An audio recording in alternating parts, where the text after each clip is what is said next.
이어서 육친에 대해서 설명을 다시 한번 드리고 육친의 작용에 대해서 설명을 드리도록 하겠습니다. 제 책 입체로 본 관계사주학의 119, 120, 121페이지에 보면 자세하게 나와 있습니다. 육친은 비견, 겁재, 식신, 상관, 편재, 정재,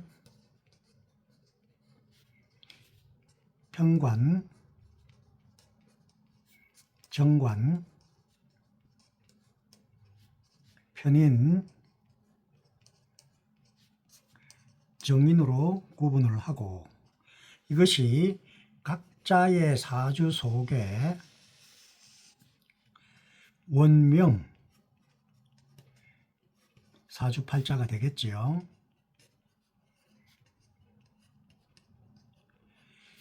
그러니까 8자 중에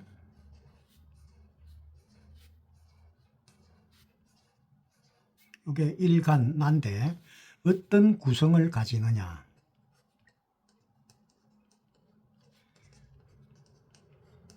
여기에서 겁재나 상관이나 편재나 편관이나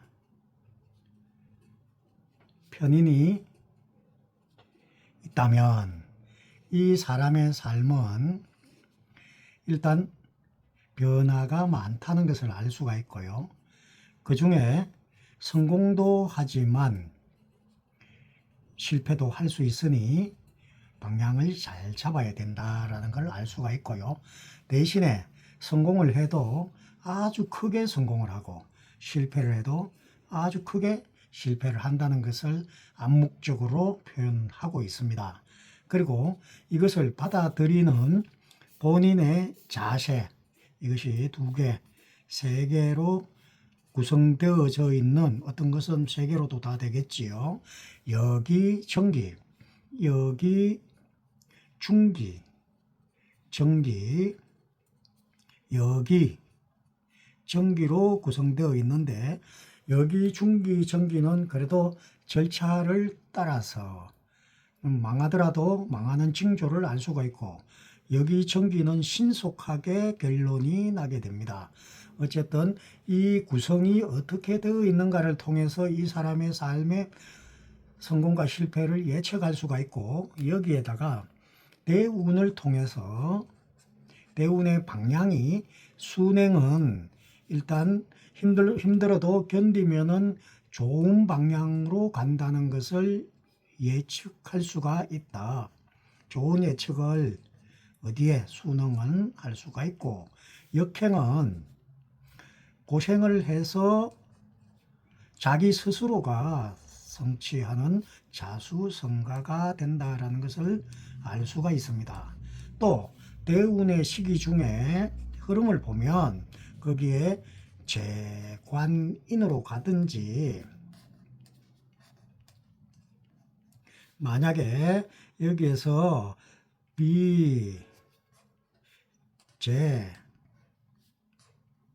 비재인으로 관으로 갈 때 여기에는 빠져 있는 것이 식상이 빠져 있겠죠. 그러면 이 사람은 화일간이라는 것을 알 수가 있고, 토는 대운 속에는 나타나지 않기 때문에 식상은 이 안에 들어가 있다는 것을 알 수 있습니다.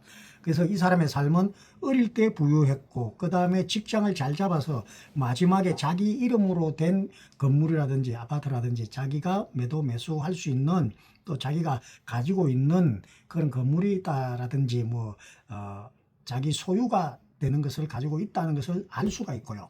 역행인데 마지막에 관으로 되어 있는 것은 이 사람은 명예를 가지는 쪽, 그러니까 직업을 통해서 명예직을 유지할 수 있는 것을 가지고 있다라고 대운의 흐름을 통해서 읽어낼 수도 있습니다. 그래서 여기에서 빠져 있는 것이, 예를 든다면 비, 식, 재, 관 인 속에서 없는 요소, 예를 들면 식과 관이 없다면 이 사람은 식이라면 여성에게는 자녀가 되고요. 또 내가 즐겁게 할 수 있는 일을 생각하기 때문에 이게 없다는 것은 자녀를 갖기가 어려운 사주다. 그래서 자녀를 가지면 반드시 낳아야 되고요. 즐겁게 할 수 있는 일이 없다는 것은 안정된 직장을 가져서 평온하게 살아야 된다라는 것을 알 수가 있고요.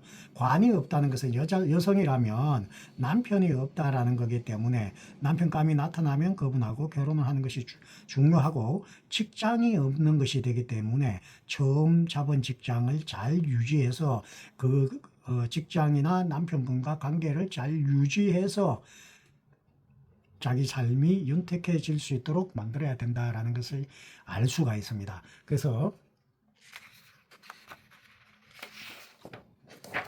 사주를 본다는 것은 그 사람에게 복합적인 일생을 알 수 있는 기호를 파악하는 거고요. 그 기호 속에 담겨져 있는 정보를 읽어내는 것입니다. 습득하고 그 속에서 어떻게 살아야만 좋은 삶이 될 건지 솔루션을, 방법을 제공해 주는 것이 목적이다라고 생각하고 있습니다. 그래서 중요한 것은 어릴 때부터 보아서 그 사람이 가는 일생이 평탄하게 가는 것이 가장 중요하고, 변동을 많이 겪는다는 것은 그만큼 어려움 속에서 자신이 놓여 있다는 것을 뜻합니다. 그럴 때는 특별한 지식이나 특별한 자격을 통해서 자신의 것을 완성시켜 나가야 되는 삶이 되고요. 평탄하게 가야 되는 삶을 가진 사람은 안정적인 직업을 가지는 것과 안정적인 가정을 꾸린다는 것이 굉장히 중요하다라고 읽어낼 수가 있습니다. 그래서 육친을 통해서 알 수 있는 것은, 육친의 작용은 1번, 이 사람의 삶의 흐름을 알 수 있다. 파악을 한다. 2번, 시간대, 나이대. 이게 1대2로 친다면 1대2 속에 중요 시간 포인트를 알아서 그 포인트에 맞게 자신이 선택한 삶을 어려움 없이 잘 살 수 있도록 이야기를 해주는 것이 중요하다 하고요. 두 번째는 없는 육신에게 대한 것이, 결국 사주 구조를 알게 되면 공망을 이야기하고요. 또 시간대, 나이대, 이것을 대운이라고 합니다. 대운에서 빠져있는 육신, 또 세운, 금년운에서, 월운에서 빠져있는 것을 이분이 강하게 자신이 하려고 하기 때문에, 실천하려고 하는 모습을 보이기 때문에 희용신을 찾아서 좋은 때는 하게 되고요. 나쁜 때, 기구신 때는 하지 않도록 판단을 해야 됩니다. 그래서 좋은 것을 더 좋게 하면 인생은 곱하기 요소가 생깁니다. 하나를 성공하면 그 하나가 무한대로 발전할 수가 있고, 나쁜 때에 시작을 했다면 곱하기 요소가 아니고 빼기인데, 그 빼는 것도 한 번의 빼기가 아니고 2번, 3번, 4번 하나 가지고 여러 번의 실패를 볼 수가 있기 때문에 시간을 통해서 실패를 미리 예측하고 그 실패되는 포인트를 극복하도록 조언을 해주는 것이 중요하다 하겠습니다. 여기에 가장 중요한 요소는 나를 찾는 겁니다. 나는 누구인가를 알고 거기에 따라서 자신에게 가장 좋은 방향성을 찾아서 그 방향을 시간대에 맞춰서 살아가는 것이 중요하다 하겠습니다.